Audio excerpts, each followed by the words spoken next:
Usap ka, Panginoon, sapagkat ang iyong lingkod ay nakikinig. Ito dapat po ang damdamin ng isang tunay na anak ng Diyos.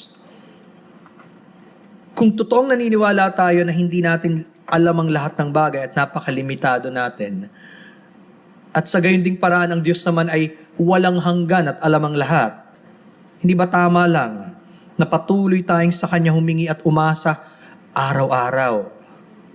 Kung maaari ay sa bawat sandali.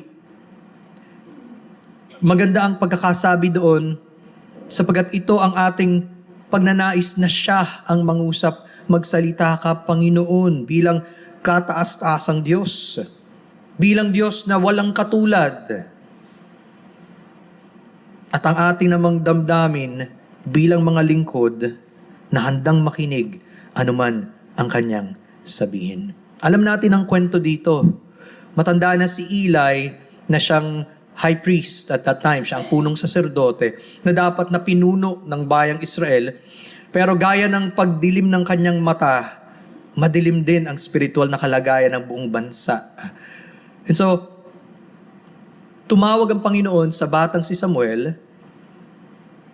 2 beses, akala ni Samuel, si Eli ang tumatawag sapagkat para siyang apprentice, para siyang tinetrain sa temple nitong punong saserdote. Takbo siya kay Eli every time na may tatawag, Samuel, bakit po? Hindi kita tinatawag. At buti na lang, sa ikatlong pagkakataon, sabi sa verse number 8, at tinawag uli ng Panginoon na ikatlo, at siya'y bumangon, at naparoon kay Eli at nagsabi, narito ako sapagkat ako'y iyong tinawag. At nahalata ni Eli na tinawag ng Panginoon ang bata. Kailangan po natin ng spiritual na discernment o pagkaalam kung kailan nangungusap ang Diyos. Sa dami ng mga tinig sa paligid natin, napakadaling ipagkamali na ito ay tinig ng Panginoon. Yung pala ay hindi. How do we know? Kaya kailangan natin magang malapit sa salita niya at sa pananalangin. Ang mga salitang ito, kung mapapansin niyo po sa verse number 9, ay dinikta ng matandang si Eli kay Samuel, sapagkat bata pa si Samuel. Sabi nga po ni Josephus, kung iisipin natin, gaano ba kabata si Samuel? Sabi ni Josephus na isang Jewish historian, sabi niya na si Samuel ay 12 taong gulang nung siya ay kinausap ng Diyos at ipinahayag niya ang mensahe ng Panginoon. 12 years old. He was already at the right age, hustong gulang para makaunawa. Bagamat idinakta ni Samuel ang mga salitang iyon, pero nung sinabi ito ni Samuel, nagpasimulang kumilos ang Diyos sa kanya simula sa panahong iyon. At sabi sa verse number 19, so Samuel grew and the Lord was with him, and let none of his words fall to the ground. Simula sa panahong yon, hanggang sa paglaki nitong si Samuel, sinamahan na siya ng Panginoon. At bawat pahayag na kanyang sasabihin galing sa Diyos, hindi pinapabayaan ng Diyos na mahulog ang kanyang salita sa lupa. Ano ibig sabihin nun? Tinutupad ng Diyos lahat ng mga hula na ibinibigay niya kay Samuel. Bakit? Sapagkat galing din ito sa kanya. Hindi ito inimbento ni Samuel. Naging masunurin siya sa Panginoon. May dalawang paglalarawan kung saan daw nakuha yung term na he did not let his words fall to the ground.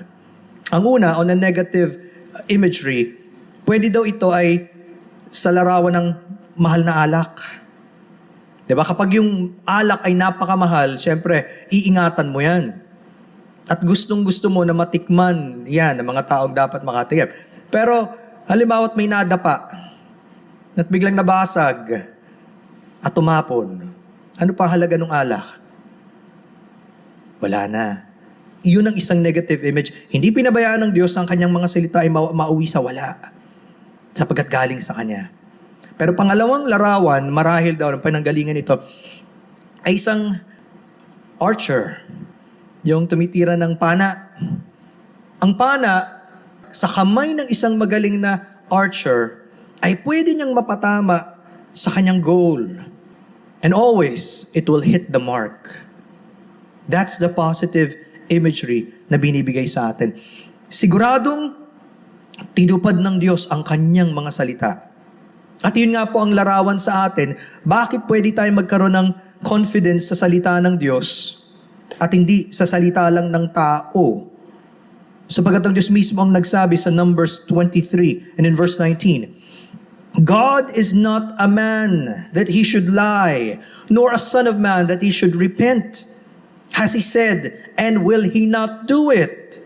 Or has he spoken, and will he not make it good?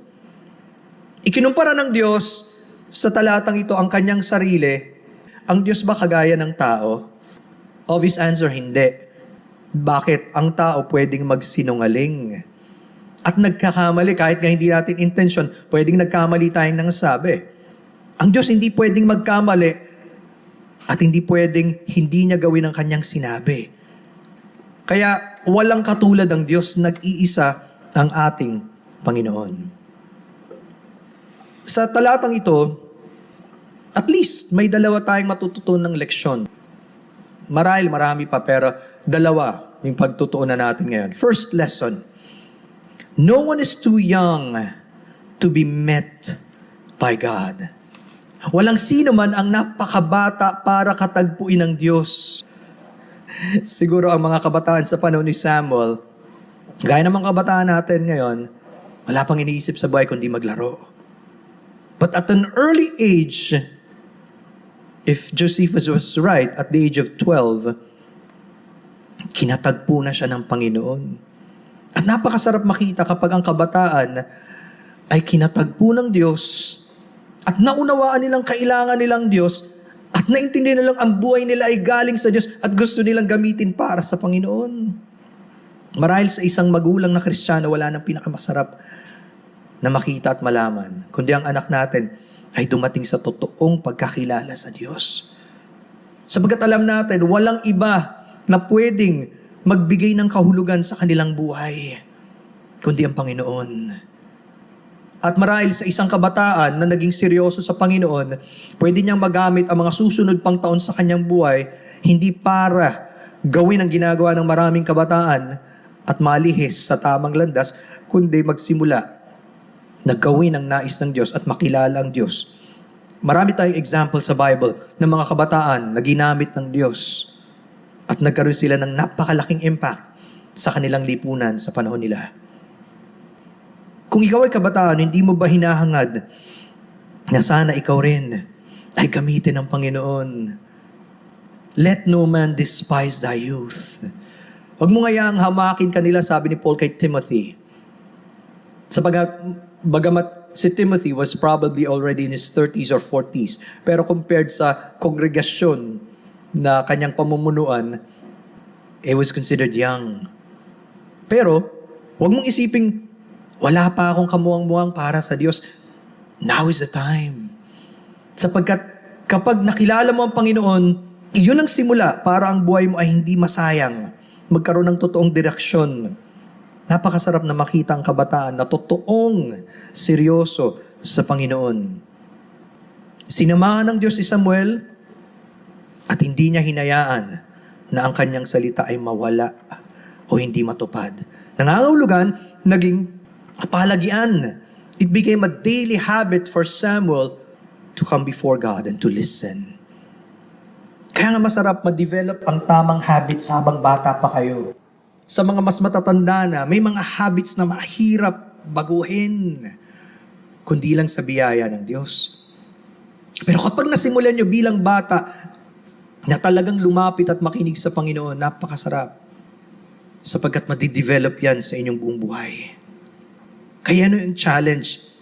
Walang sino man na pwedeng magsabing, napakabata ko pa o napakabata pa niya para siya ay kausapin ng Panginoon. That became the start for Samuel. It had to start somewhere. But God was pleased to speak to Samuel at that particular time.